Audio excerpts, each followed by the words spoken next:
But I want to ask you about, there's been a lot of Trump derangement syndrome over at The View. This is this hilarious TV show with Whoopi Goldberg, where she kind of got very agitated over anything Trump, but in particular this week it was Trump offering to pay a baby bonus, so $5,000 for people to have a baby.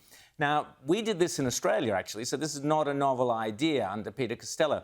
But have a listen, have a look at Whoopi Goldberg, not clearly unhappy about the idea. They don't know how women's bodies work, and they don't know what it costs to raise a child or just have a child. And $5,000? I don't know what $5,000 is supposed to do. And it's not even $5,000 because you have to cut it in half because you got to pay taxes on it. Yeah. So they're offering you $2,500 to have a baby. Now, don't forget about all the stuff they've cut. So, Ami, have people I guess, young couples and others got excited about this idea, or are you saying that it's not cutting through?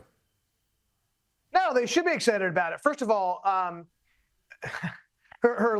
she's so elitist, okay? It's so elitist.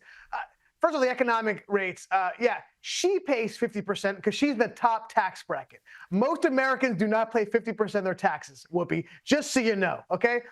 Second of all, for her to poo-poo $5,000, for her, when she's going to spend it all on a Bugaboo stroller for $5,000, it doesn't mean much. But for most Americans, that goes pretty far in terms of what you're going to spend on food and on other expenses for the baby. That goes quite a long way. So it's such a real elitist attitude by her.